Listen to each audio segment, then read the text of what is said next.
अस्सलाम वालेकुम। जाहिद अवान अमेरिका के शहर कैंसस सिटी से अपने यूट्यूब और Facebook channel global affairs with Zahid Awan के साथ आपकी खिदमत में हाजिर है।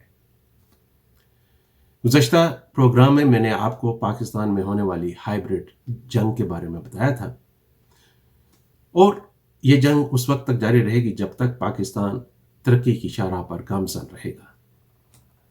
पाकिस्तान में तरक्की नहीं रुकेगी और पाकिस्तान इंशाअल्लाह एक दिन ज़रूर एक उभरती हुई मीशत के तौर पर दुनिया के सामने आएगा। लेकिन इसके बावजूद पाकिस्तान मुखालिफ दुश्मन अनासर इसकी राह में रोड़े अटकाते रहेंगे। आज मैं इस पे नहीं जाऊंगा, लेकिन आज मैं आपको दो अच्छी खबरें बताऊंगा। एक का तल्लुक अमेरिका से है।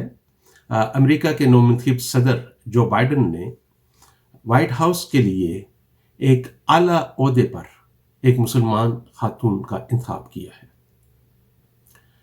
ये फ़लस्तीन से तल्लुक रखने वाली अमेरिकी खातून जिनका नाम रीमा दोदन है, उनको व्हाइट हाउस में डिप्टी डायरेक्टर के ओहदे के लिए मुंतखब किया गया है, जो कि कानून साजी के उमूर। फ़लस्तीन से तल्लुक रखने वाली रीमा दोदन जो कि एक फ़लस्तीनी तारकिन वतन की बेटी हैं, फ़लस्तीनियों पर होने वाले इसराइली मुज़ालिम के ख़िलाफ़ वो खुलकर आवाज़ उठाती थी और अमरीकी अवाम और मीडिया को इसका कसूरवार ठहराती थी। मुज़ालिम पर फ़लस्तीनियों की आवाज़ को दबाया जा रहा है। एक इंटरव्यू में उन्होंने वाज़ेह तौर पर कहा था कि कोई भी एक लम्हे के लिए रुक कर ये नहीं सोचता कि ये नौजवान अपनी बेहतरीन जवानी के दिनों में अपने आप के साथ ये करने पर क्यों तरजीह देते हैं। क्यों? क्योंकि अब तक फ़लस्तीनियों की 3 नस्लें गासबाना कब्जे के दौरान पैदा हुई हैं। शायद अगर आप फ़लस्तीनियों के एक इंसान की हैसियत से देखना शुरू कर दें तो आप खुदकश हमला आवरों को बनने से रोक सकते हैं। रीमा ने वाज़ेह अल्फाज में कहा था कि इस्लाम ज़रूर ये सिखाता है कि आप अपना दिफा हर हाल में करें। आप इस वक्त कभी खामोश नहीं रह सकते जब आपके सामने आपका घर, आपकी जायदाद, आपका ख़ानदान और आपके लोगों का मुस्तकबिल हर लिहाज से जुल्म का निशाना बनाए। खुदकश हमला आवर एक नाउम्मीद शख्स का आखिरी फैसला होता है। उन्होंने कहा कि अगर फ़लस्तीनियों को एक इंसान के तौर पर देखा जाए तो फिर वो शायद खुदकश बमबार न बने। अफगानिस्तान के बारे में भी जब अमरीकी फ़ौज वहाँ पे गई तो उन्होंने एहतजाज किया कि इस हमले में बेगुनाह जानें ज़ाया होंगी। ये काफ़ी हद तक सच भी साबित हुआ। उनकी ज़िंदगी इंसानी हुकूक के लिए जिद्दोजहद से भरपूर है और इसी लिहाज से उनको सेनेट में एक बहुत ही इज्जत की निगाह से देखा जाता है। रीमा दोदन जो कि फ़लस्तीन से तारकिन वतन ख़ानदान की बेटी हैं, बुनियादी तौर पर फ़लस्तीन के इलाके दोरा से जो कि हेब्रोन के बिल्कुल नज़दीक है से तल्लुक़ रखती हैं। इससे पहले रीमा दोदन जो हैं वो शिकागो से इलिनॉय के senator, democratic senator Dick Durban, आपने नाम सुना होगा, और डिक डर्बन जो हैं वो पाकिस्तान के बहुत ही करीबी दोस्त सवर किए जाते हैं। जरदारी दौर में उन्होंने पाकिस्तान को गंदम की इमदाद देने के लिए बहुत मदद की। उसके अलावा उन्होंने मुख्तलिफ मौक़ों पर पाकिस्तान की मदद की और सेनेट में पाकिस्तान के हक़ में आवाज़ उठाई। दोदन जो हैं वो सेनेटर डिक डर्बन की जो डिप्टी चीफ ऑफ स्टाफ रही और इंसानी हुकूक और कानून से मुतल्लिक़ सेनेट में इदालती सब कमेटी में भी उन्होंने काम किया।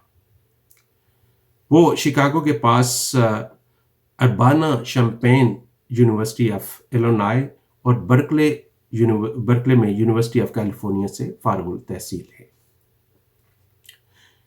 ان کے دادا جو ہے وہ بھی سیاسی خاندان سے تعلق رکھتے تھے اور وہ اردن میں سماجی بہبود کے وزیر بھی رہے ہیں۔ ان کا نام مصطفیٰ دودن تھا۔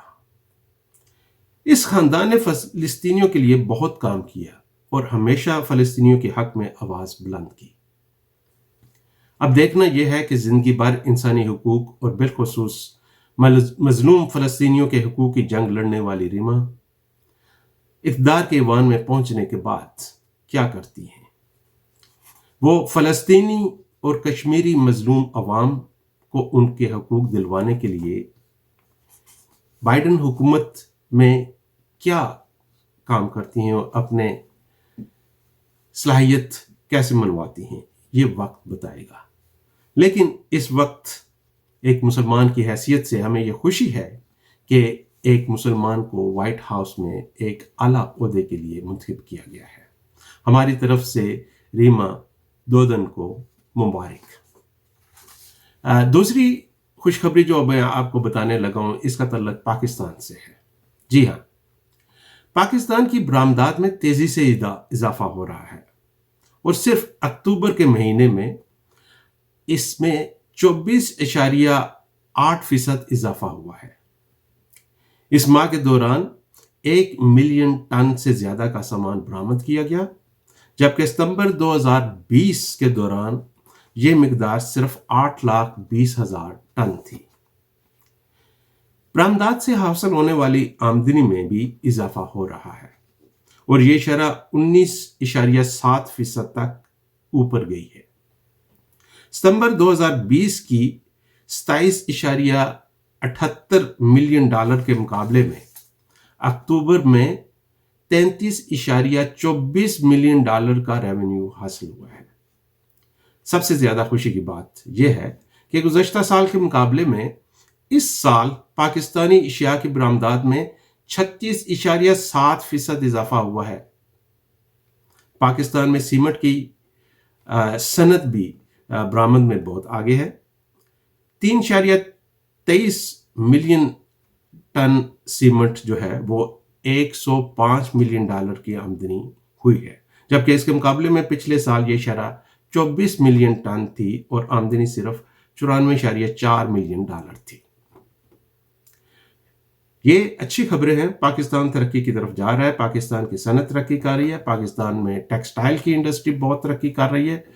صرف اس وقت عوام کو متحد ہونے کی ضرورت ہے اور متحد ہو کر دشمن کا مقابلہ کرنے اور پاکستان کو اوپر لے کے جانے کے لیے کوشش کرنی ہے۔ اللہ تعالیٰ آپ کا حامی و ناصر رہے۔ مزید اچھی خبریں لے کر میں پھر حاضر ہوں گا، تب تک کے لیے زاہد عوان کو اللہ حافظ۔